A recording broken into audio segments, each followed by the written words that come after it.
Hey, what's happening, everybody? Robert Phoenix here, broadcasting to you live from Fredericksburg, Texas. What's going on out there? I got my Oakland A's cap on today. Here comes the J-Man right on time. Come on up here, buddy. Let's go. Make it happen. Here he comes. Let's go. There you go. Come on. One more. One more little leap. One giant leap for catdom. Here he is. The J-Man has arrived.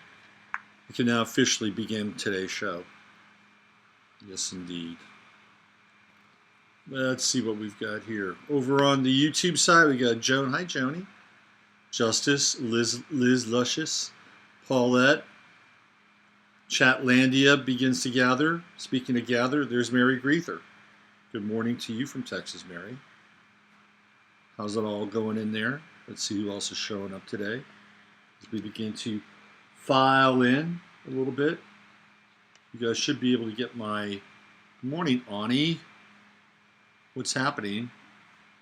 What's going on? Over on the 15-minute side, we should be getting some signal. And the 15-minute signal is coming up. There's Solara. There's Judy. Over on the 15-minute side, there I am. And there we are. We're all here together now. Morning, Rhonda Reynolds. Nice to see you. Trying to get to the magical 8 o'clock hour. It's a little bit harder at times, but I'm getting there. I'm getting there. Slowly, returning back the hands of time. Right, Jasper? Right, buddy? I've been watching that show, My Cat from Hell. Some of these names for cats that people give their cats, it's like, what are they thinking? What are they thinking? Like, there's this one cat on the show, they named the cat Mini Bar. Who names a cat Mini Bar? It's like, are you kidding me? Were you fucked up in a hotel one day and kept raiding the mini bar? And it's like, let's name that new cat Mini Bar. It's like, really? And then there was this other, it's like you can name your cat whatever you want, right? I didn't name Jasper, by the way. He was named by my son. But there was this other couple, and they named their cat Larry. And Larry was a female cat. And I'm just thinking, gender probably doesn't apply to cat. Gender names doesn't apply to cat. But marrying a female cat named Larry, I think cat names are important. I think you can screw up a cat by giving it the wrong name. It sends a lot of weird signals. Jasper, that's an easy name to remember. And it fits him, right? It totally fits him. Anyway, there's enough cat meditation going on. Let's see. You and Jasper look alike, or am I nuts? Could be. We could be morphing together, right? He's a handsome cat. I'll take that as a compliment. Right? I'll definitely take it. Hey, what's going on, Fifth Wall Radio? I'll definitely take that as a compliment. Yes. All right, let's get on with today's show. A lot going on out there. Of course, the big headline is that we are edging closer and closer to a potential war with Iran. If you haven't found this out, or this hasn't crossed your screen, tensions between the U.S. and Iran flared on Thursday. This is from Zero Hedge, by the way. Iran shoots down U.S. drone, says ready for war. They're probably just playing together at a high level. I mean, I'm assuming that's what's going on, although the sanctions are pretty real, and Iran is, I think, having a difficult time. Anytime they want to have a so-called regime change, they throw the sanctions in. So it's a very old tactic. You starve people out, and then hopefully they turn on their leaders. I mean, that's really kind of how the sanction game works. If you go back into history, there would be sieges on cities, right? And so a siege sometimes would be a very, very long occupation. And Caesar was really good at this. And Caesar would basically create a wall around a certain area so that supplies could not get in or out of the battleground or the specific area of conflict for months. And then what would happen is that ultimately the people would turn on their leaders, or they would just summarily give up, right? So sanctions are kind of like the modern day version of that. Can't wall people off the way we used to, but we can wall them off economically. So a drone was shot down. The Iranians said it was over their airspace. Of course, the U.S. says it was over some kind of neutral space. I mean, let's be honest here. Let's be honest. If China or Russia or fill-in-the-blank country, no, it wouldn't be Canada, but let's just say they had a drone that came very close to U.S. airspace, what do you think the U.S. would do? Probably shoot it down. They'd probably shoot it down. Although, I don't know, maybe some groups might give it a wonderful welcome. All right, here we go. We will defend Iran's airspace and maritime boundaries with all our might.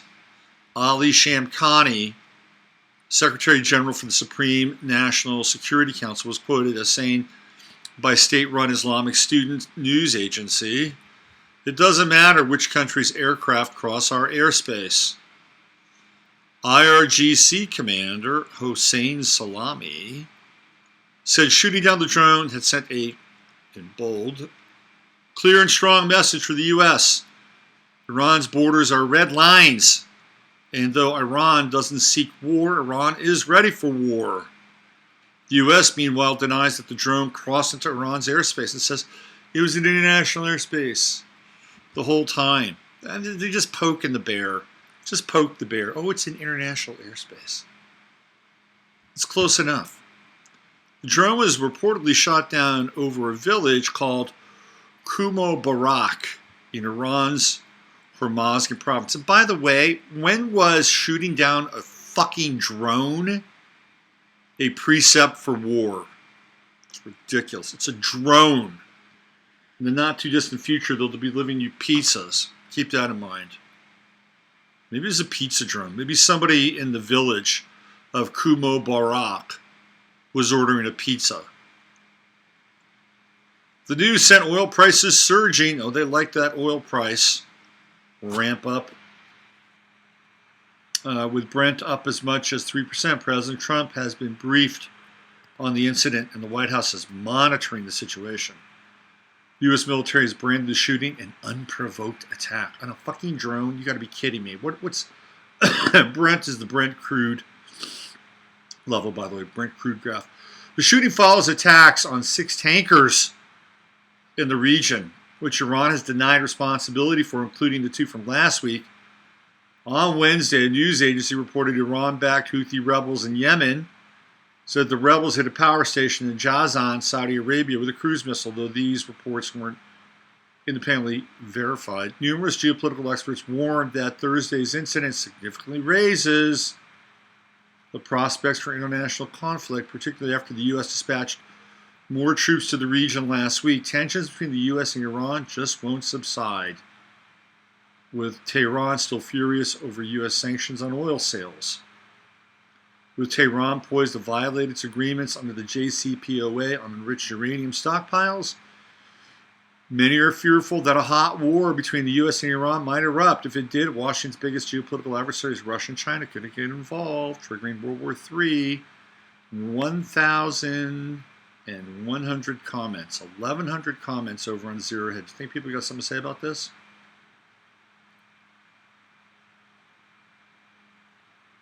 Shooting down that drone likely saved an oil tanker in the Gulf. Yeah, probably. I'm reading comments now. Iran nuking Jewish Palestine is my #1 political wet dream. Tehran, patriotic Americans would celebrate your victory. Only those under the shekel spell of kosher God would complain. They are in the minority, even if they are very vocal. And you don't care about the U.S. soldiers that remain by Iranian IEDs in Iraq. Tell me what business American soldiers had in Iraq to begin with. How much of a tax write-off is the drones for clunkers program? So there's a lot of arch cynicism being spewed over on Zero Hedge. I'm just reading these as they come. I'm not really censoring them. Let's see. What do we have here? Zero Hedge ran a story about Trump telling Stephanopoulos that I know who was behind the 9/11 attacks. I tried to find the video, but on the only lead I had on YouTube, it turned out that the user had withdrawn his consent. Then I happened to see on InfoWars a reference to the same interview.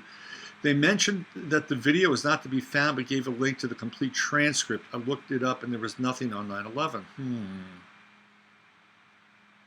This is Trump trying to make some sort of withdrawal from the Iran mess. Financial derivatives will implode if the Iranians keep up the fight, no matter what Trump does. What Trump is envisioning, read 9/11 truth or partial truth, is either Saudis, Iran, or Israel. So how come the Jews are burying the story?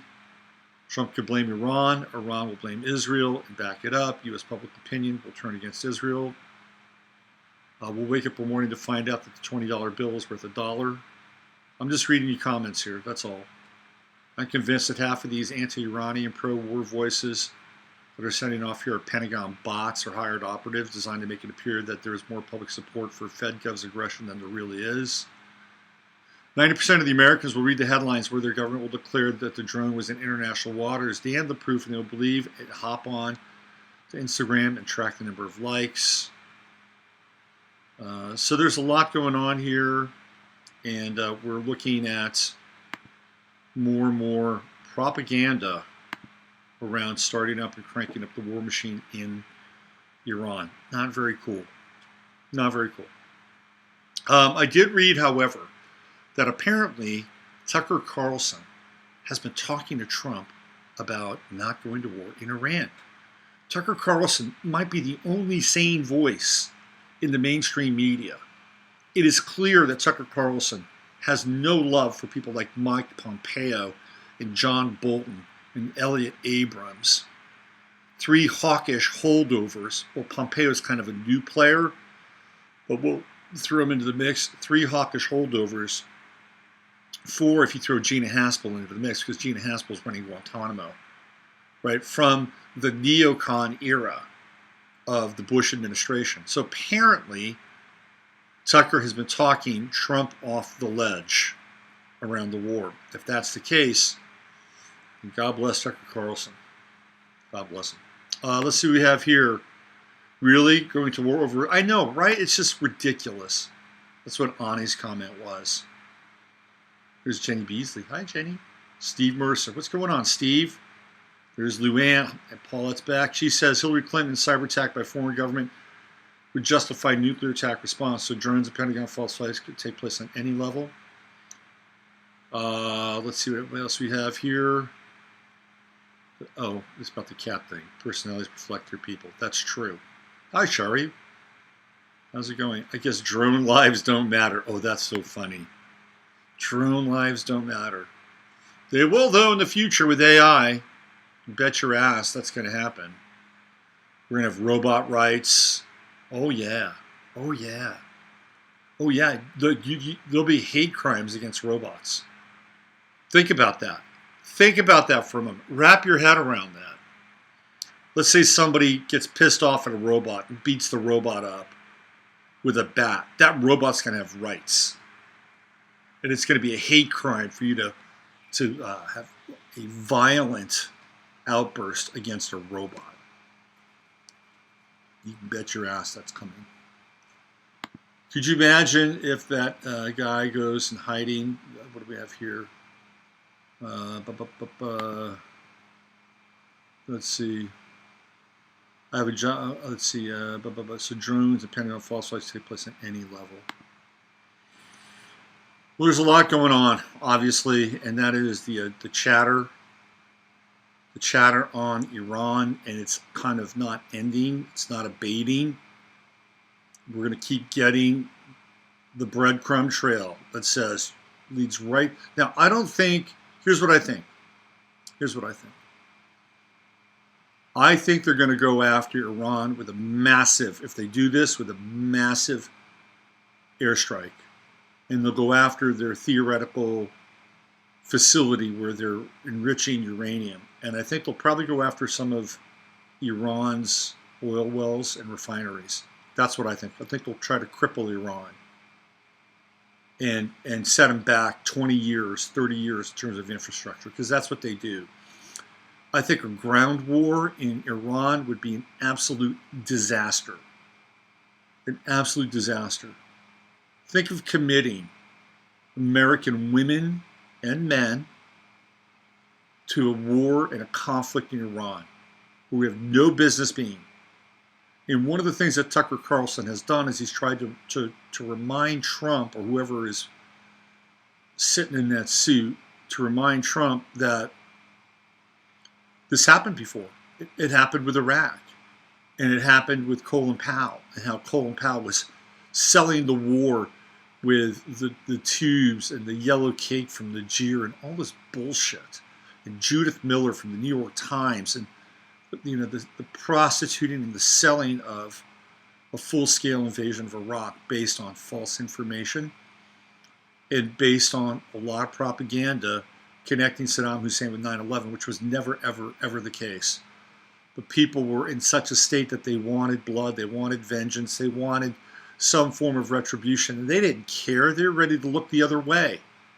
And Colin Powell, who was one of the salesmen for the frickin' Vietnam War in the Gulf of Tonkin, was right there again, pitching and peddling a prolonged conflict in Iraq and in the Middle East, and where we've been mired. And Trump has said this on numerous occasions. But now he's got Jared Kushner and he's got his neocon pals toadying up to him. It's that Leo rising in Trump's chart. Leo is a sign that is basically open to flattery. And I'm going to show you some of this tomorrow. I got a show tomorrow I'm working on. It's going to be me. I'm flying solo. But it's kind of an interesting show. It has to do with rock and roll and socialism. And I'm not blaming rock and roll for socialism, but it's interesting. And there's a band from the late 70s, early 80s that figures prominently in this. And you're going to see what I'm talking about. So what do we have here? Yeah, Walmart in Georgia has a robot sweeper. Somebody wrote it until it broke. Yeah, so they named that robot after the guy that, I think it was Harry. I think they named that robot after the janitor that replaced. Robots are going to have rights. Speaking of rights, time for a segue. Segue alert, segue alert, segue alert. Big hearings up on Capitol Hill. Reparations. Reparations. Reparations. Ugh.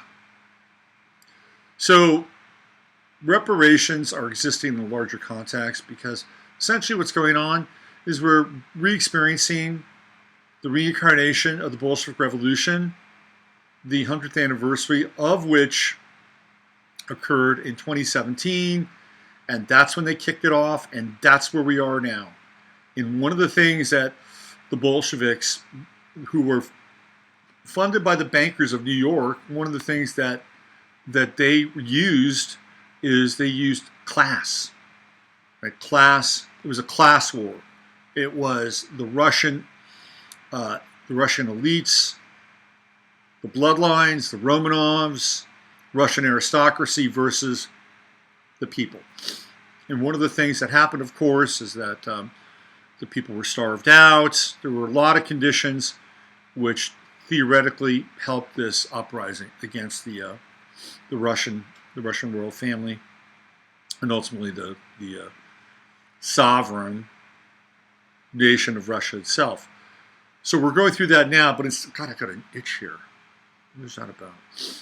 Now it's not a class war. It is a race and segmentation war.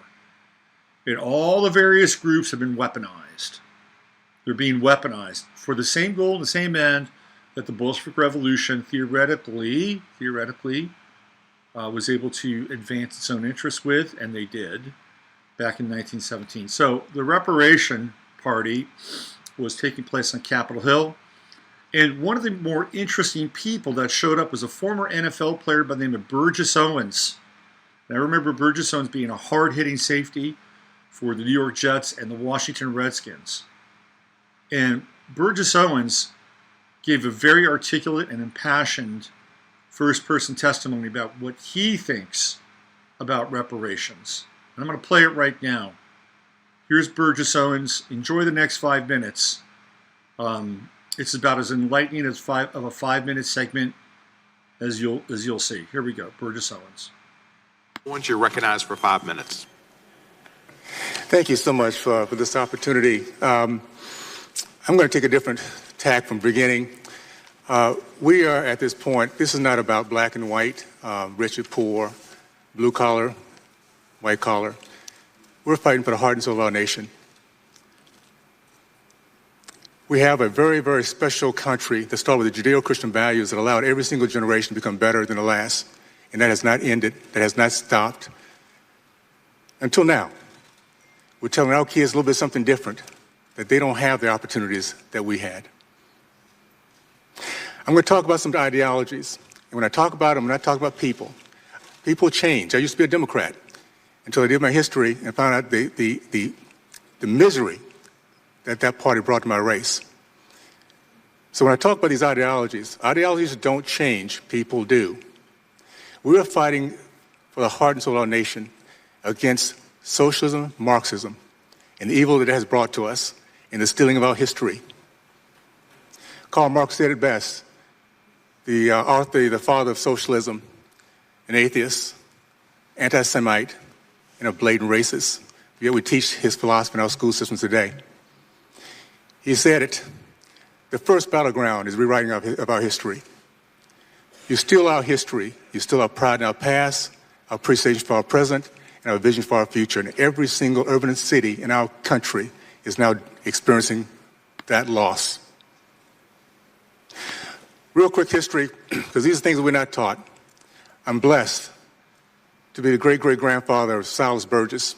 Came here in the belly of a slave ship, sold in Charleston, South Carolina with his mother, to the Burgess plantation.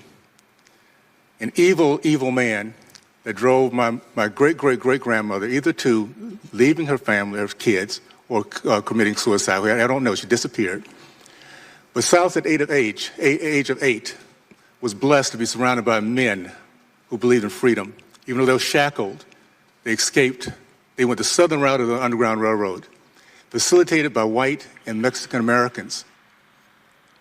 And he's made his way out south to Texas. He ended up being a successful entrepreneur, owned 102 acres of land, paid off in 2 years.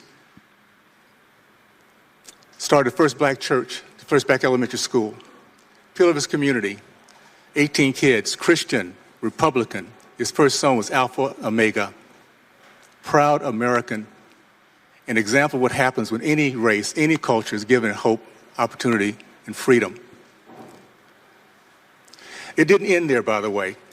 The history of our black country, of our black Americans, has been stolen from us for decades, almost over a century. Booker T. Washington, 1882, began Tuskegee University. By 1905, it was producing more self-made black millionaires than Harvard, Yale, and Princeton combined. The 40s, 50s, and 60s, it was a black community that led our country in the growth of the middle class, led our country in terms of men committed to marriage, over 70%, now it's 30%. Led our country in terms of the committed to business ownership, 40%, now it's 3.8%. Men matriculated from college. We now have a higher percentage of men incarcerated in college.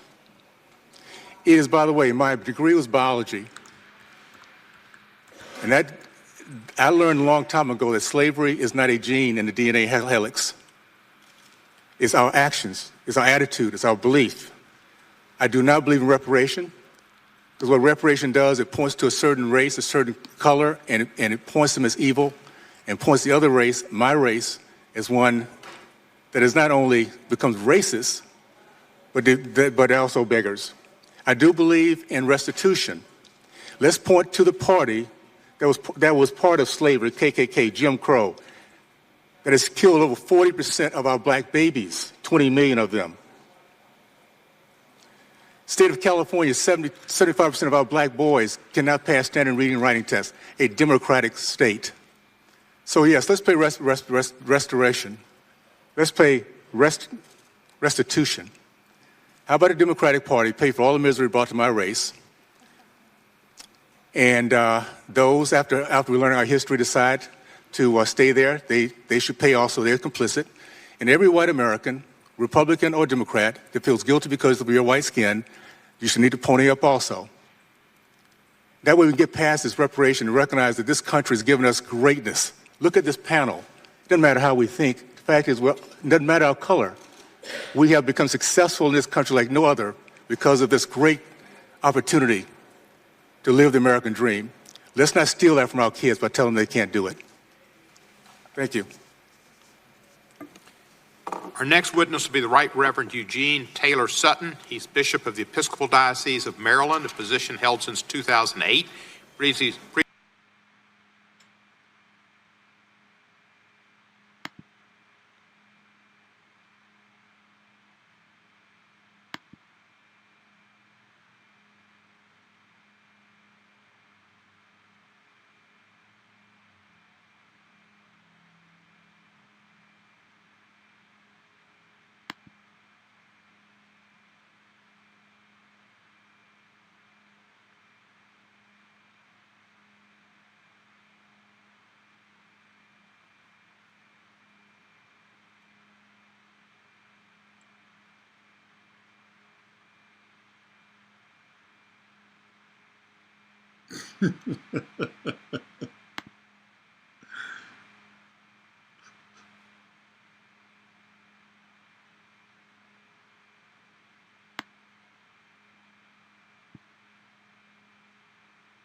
So that was Burgess Owens.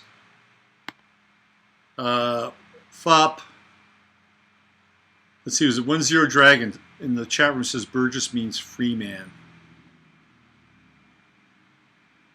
Let's see. 1-0 Dragon, 108 says, he's lighting up truce. Better look for the lone assassin. Ian Barber says, Dane Calloway is a great site on Black American history. His take is that most are actually aboriginal to American continent. Yeah, that's a whole other kind of alternate history. That's another rabbit hole. There's a lot about history that we cannot wrap our heads around, right? Like the whole Tartarian thing, and then finding bodies, Caucasian bodies that predate Asian bodies in China. I mean, there's a whole lot of high strange about what's going on here in this version of the Matrix. Well, that blonde lady looked like she was really crying. You know, here's my take on this whole thing, right? First of all, I want to thank Burgess Owens for having the stones to get up there in the midst of all the social pressure that's being put on groups. In this case, it would be the so-called black group or the African American group. It's a lot of pressure. It's a lot of pressure to conform, be a part of the party. Party. That's a key theme. That's why I'm going to look at more what that means. In any case, this is more divide and conquer. It is more of a strategy of asymmetric warfare versus it actually being a social movement to eradicate the wrongs and bring a level of equality from the past or inequality from the past into the present. I'm getting into more of that tomorrow. All right? More of that tomorrow. All right, listen, I'm going to get out of here because I don't want to have a funky, wonky kind of sign-off thing. So this is Robert Phoenix. Use your head to discern what's real, your heart to accept what's possible. Keep your high beams on. Whether it's Iran, whether it's the reparation game, whether it's any of the bullshit that we've got going on. Keep the high beams on, right? We're going to have to cut through this fog that we're living in with the Jupiter-Neptune square. Giving you a little bit of an astrology reminder. I'll be back tomorrow with the Friday Forecast. I've got some interesting content planned, taking you down a rabbit hole with socialism, radicalism, and rock and roll. You don't want to miss it. Be here tomorrow at 12 noon. All right? I am out of here for now. Have a fantastic, fantastic day.